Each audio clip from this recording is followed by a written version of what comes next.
Welcome, everybody. Well, that was a fun retirement. We were retired for about 6 days. Everything is proceeding as I have foreseen. All it took. Was one simple play. I shall show them a retirement. They will offer debates, thinking they won't get them. Then I shall return. Call me Palpatine, dude. Everything is proceeding as I have foreseen.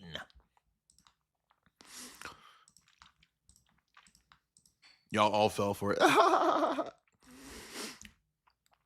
think the solution would be, though, to just no more low-tier debates. So I think the other debates will all still be on, all the actual formal ones. But it seems like, to me, most of the annoyance is the low-tier call-ins. And you'll notice, really, we haven't had anybody that even calls in to debate anymore. So most of the low-tier call-ins that are mean interactions they're like 2-3 years old anyway, 4 years old. Now, if I'm debating a crazy cult leader who's actually an insane psychopath, like Captain Crack Rock, I don't feel bad calling that dude an idiot and calling him insane. That's situations where it's actually justified when you're talking about actual psycho evil cult leaders. You're not talking about friendly evangelicals, friendly Roman Catholics. So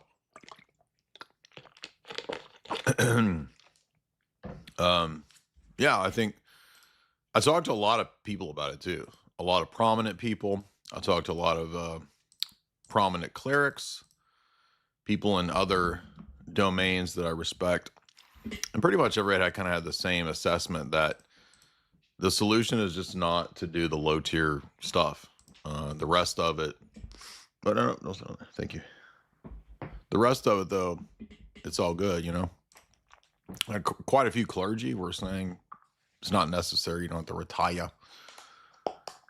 So I think that makes the most sense. What do y'all think?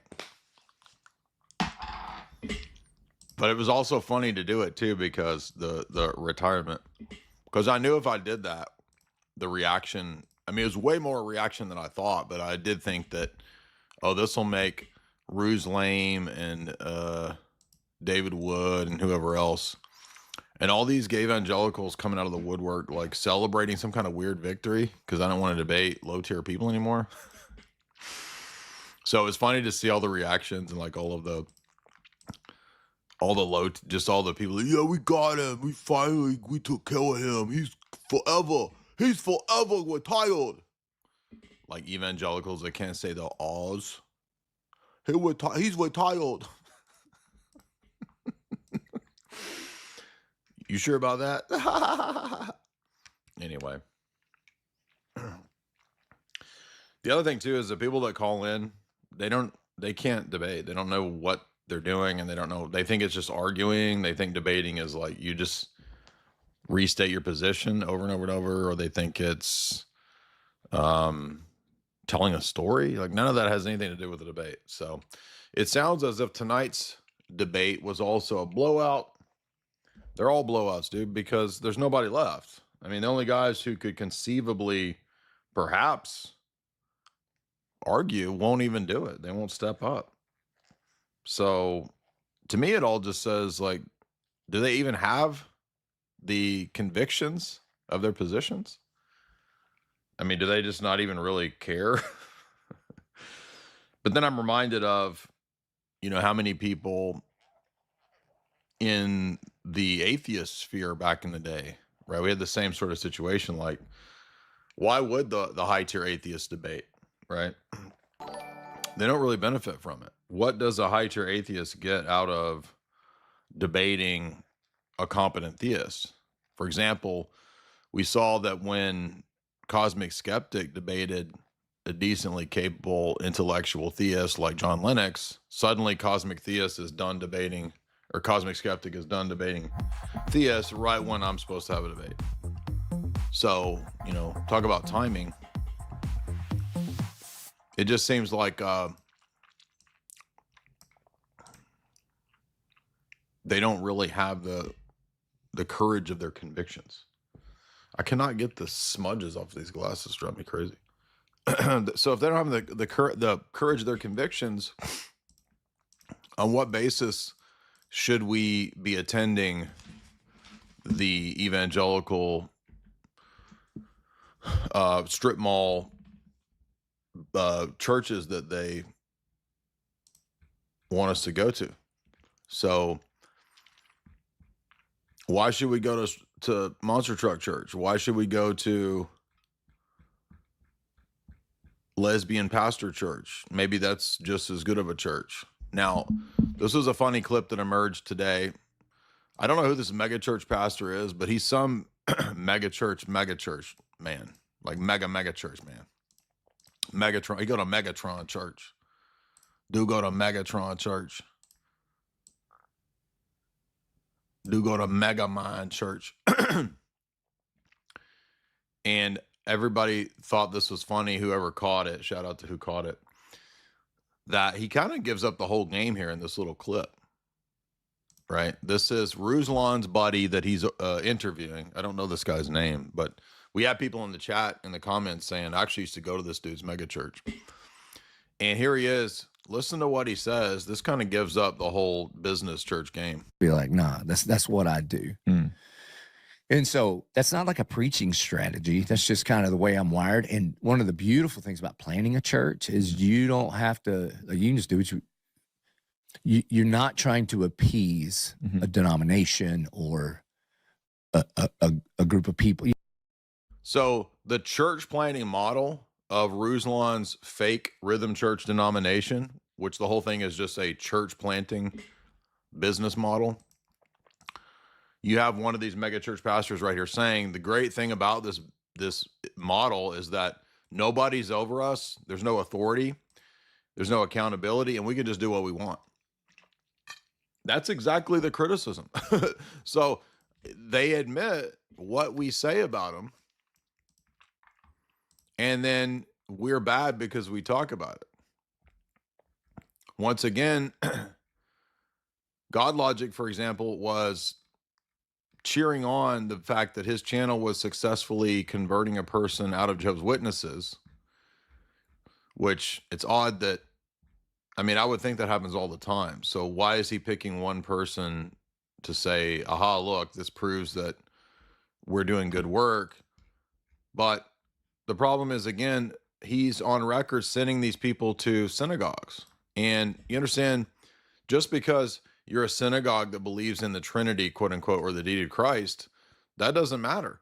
That doesn't mean that you're not still sending them to a Judaizing sect. You understand, in the book of Acts, the Judaizers believed in Christ. They believed in the deity of Christ. They were just adding Mosaic commands as if that was necessary in circumcision to be saved. And this church pushes circumcision. So God Logic is cheering on the fact that he's converted a Jehovah's Witness, but then he admits that, yeah, but we do send these people to synagogues. But that's not the church. The synagogue is done. It's fulfilled. There is no messianic synagogue that is the church. That doesn't exist. And so these people, they're all, by the way, evangelical Zionist adjacent. All these people, Ruslan, God Logic, right? They're all IP, AP. They worked with TPUSA stuff. And it's all evangelical Zionist funded stuff.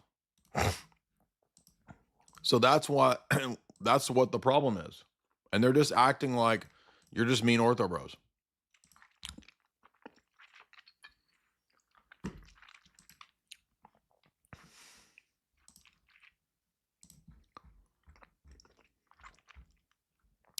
So the results are in from once again, the Baptists are trying to step up, and it's just an absolute pitiful blowout. Already, the results are in from tonight's debate. Baptist pastor Samuel, whatever, Fag, or whatever his name is, Farag, 16%, Alex Soren 84%. So, I mean, it's just so ridiculous. Like, these people are not serious people. Didn't I tell you this whole time that JP Uncut was ridiculous? Like, he's not, the guy is the lowest of the low tier. And by the way, we were supposed to have a debate on modern day debate, and he's already retired from debating. He did one debate and he's retired.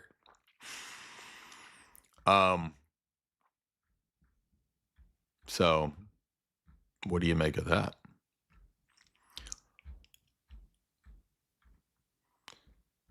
JP claims that because somebody sent him a couple emails, he's being harassed and he's going to call the police on the people harassed. Now, I told you this guy was basically like, it's SKIZO, dude. I could tell you right away when we saw these clips of him acting.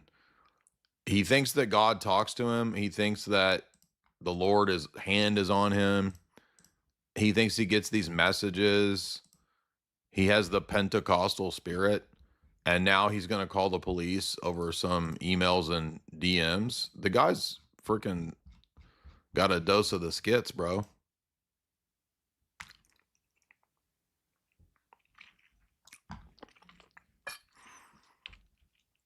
Yeah, thank you for piping up here on YouTube so I can also block you here. A lot of these Protestants, by the way, when they'll talk all this shit publicly, and then when you start DMing them to come debate, they suddenly get super nice. Yeah, that's called being like double-minded, dude.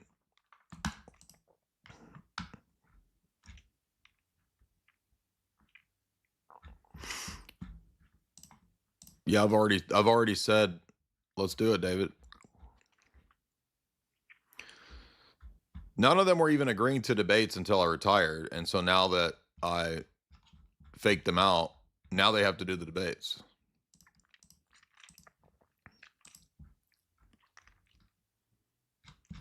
Anyway, if you don't follow me on X, be sure and follow me here if you would like to. Thank you guys so much for joining me tonight. It's a little bit of a chill night tonight. Well, my thought was kind of like what was going on with Trent, and the Trent Horn debate might still be on. I don't know. We'll have to see what's going on with with modern day debate and what his plans are. But my thought with the David Wood thing is, well, first of all, my original challenge to him was about the one true church, right? Because these guys never say what church they're a part of, and it's because they all think that it doesn't matter, and it's also damaging to their apologetic business if they actually have a church, because that narrows the audience, right? So they want to not have a church. They want to be non-committal on a church to have the broadest reach. That's exactly why Ruslan wanted to get Orthodox people on his platform, because he knew that if he had Orthodox people on, he could reach into a new market. And then, like Neil pointed out, when all the comments underneath Ruslan's interviews with Orthodox people were Protestants saying they're going to become Orthodox, and then when he figured out that Orthodoxy isn't ecumenist and is exclusivist in ecclesiology, then that's eventually when Ruslan turned on the Orthodox guests and decided he hates all the Ortho bros and he doesn't like them anymore. So, the reality is a lot of these people actually, you're correct, they don't have a church. And to adopt a church would be to cut down a giant portion of the audience. That's why they can't face up to this topic and why they have to have no church.